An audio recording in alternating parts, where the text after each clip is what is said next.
Assalamualaikum warahmatullahi wabarakatuh. Alhamdulillahilladzi ja'ala ramadhana syahra siyami lil mu'minin wa anzala fihi al-Qur'ana hudan lin-nas wa bayyinatin minal huda wal furqan. Asyhadu an la ilaha illallahul haqqul mubin wa asyhadu anna Muhammadan abduhu wa rasuluh shadiqul wa'dil amin. Amma ba'd. Saudara-saudaraku yang dirahmati Allah, tidak ada kalimat yang paling indah untuk kita lantunkan. Tidak ada kalimat yang paling pas untuk kita lafazkan dari lidah kita kecuali kalimat syukur. Alhamdulillah.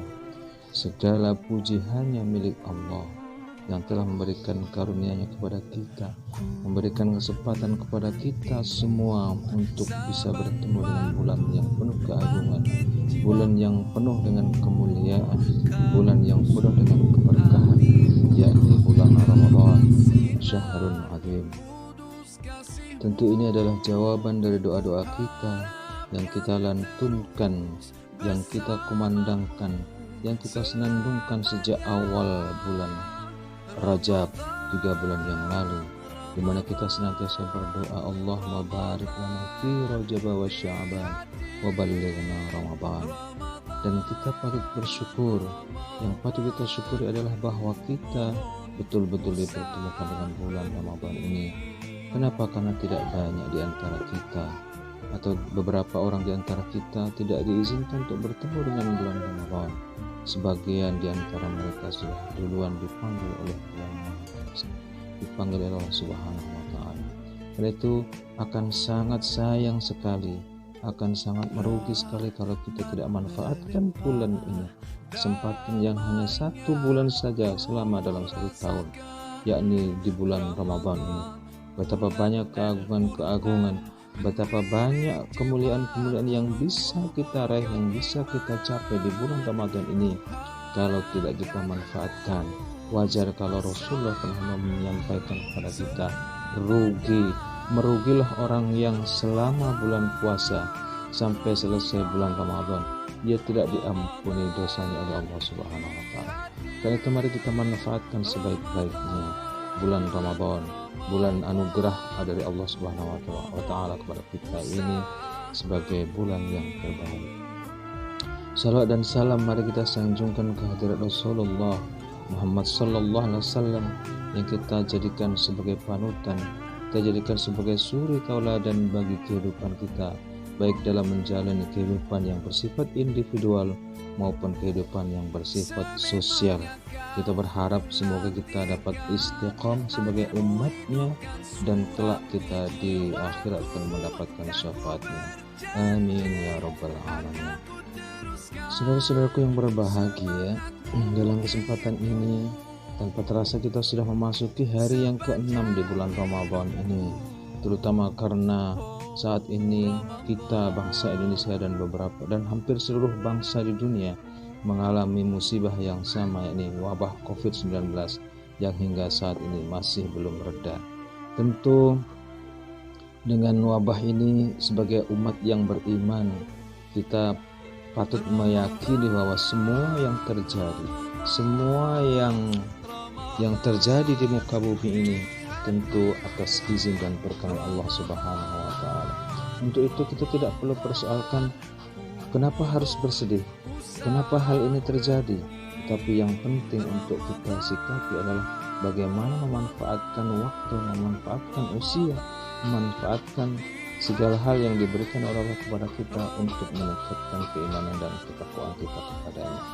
Dalam kesempatan ini izinkan saya berbagi tentang menyikapi bulan Ramadan dan memanfaatkan hari-hari di bulan Ramadan ini dengan baik dan dengan lebih berkualitas dari waktu ke waktu, sehingga outputnya dari bulan Ramadan ini jelas, yakni la'allakum tattaqun, menjadi milik kita bersama, menjadi semangat kita semua. Untuk mengawali kuliah singkat ini izinkan saya mengutip sebuah ayat yang tentu telinga kita sudah tidak asing untuk mendengarnya. Surat ayat ini termaktub dalam surat Al-Baqarah ayat 183. A'udzubillahi minasyaitonirrajim.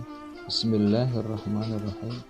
Ya ayyuhalladzina amanu kutiba alaikumussyiyam kama kutiba 'alal ladzina min qablikum la'allakum tattaqun. Ayat ini paling tidak memiliki beberapa dimensi yang patut kita kaji, patut kita renungi bersama. Yang pertama, ayat ini dimulai dengan panggilan dengan harful munada, harfun nida, yakni ya, yang artinya wahai. Ya ayyuhalladzina amanu. Ya munada artinya ya yang digunakan untuk memanggil. Siapa yang dipanggil? Hai alladzina amanu. Ya ayyuhalladzina amanu. Hai orang-orang yang beriman. Nah, lalu yang kedua, dimensi yang kedua, kutiba alaikumussyiyam. Jadi ketetapan Allah atau ketetapan yang telah diturunkan oleh Allah untuk menjalankan ibadah puasa, kama kutiba 'alal ladzina min qablikum, sebagaimana telah ditetapkan juga kepada orang-orang sebelum kalian, artinya sebelum kita, la'allakum tattaqun, dan agar kalian semua bertakwa. Paling tidak ada 3 dimensi dalam ayat ini. Yang pertama, orang-orang yang beriman yang dipanggil untuk melaksanakan puasa. Lalu yang kedua, bagaimana atau mengapa kita diwajibkan katakanlah dengan berpuasa. Dan yang ketiga adalah output dari puasa itu, yakni menjadi orang-orang yang bertakwa.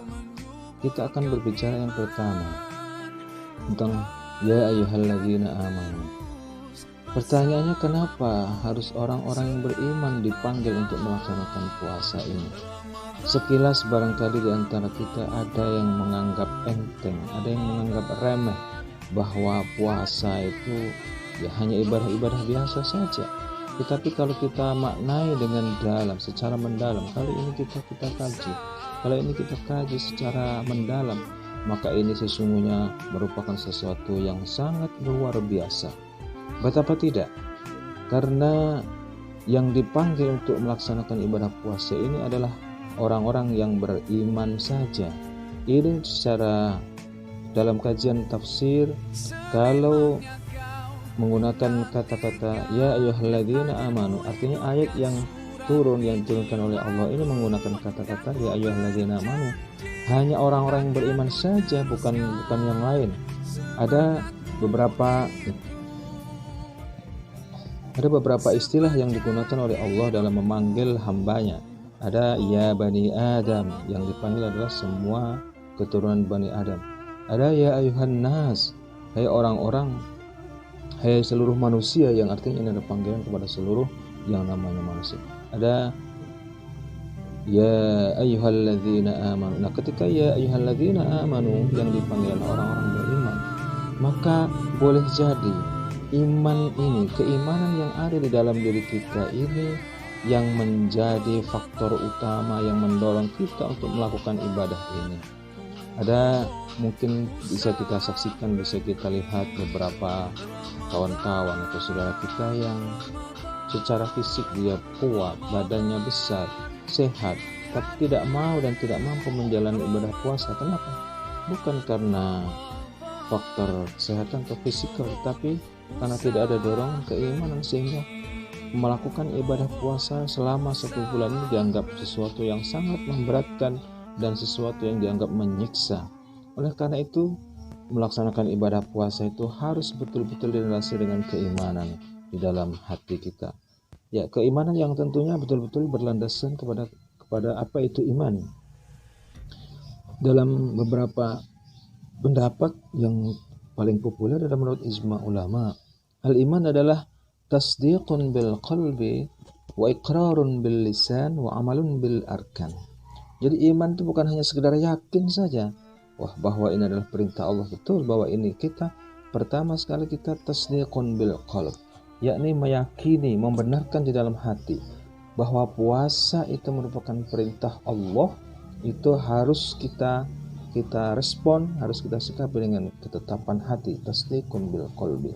Wa iqrarun bil lisan, dinyatakan di dalam lidah, ya, bahwa kita setelah kita betul-betul membenarkan dalam hati, maka kita juga mengakui dalam diskusi-diskusi kita, dalam beberapa ngobrol-ngobrol kita juga harus meyakinkan kepada diri sendiri, kepada orang lain juga bahwa puasa merupakan ibadah yang wajib bagi kita umat Islam.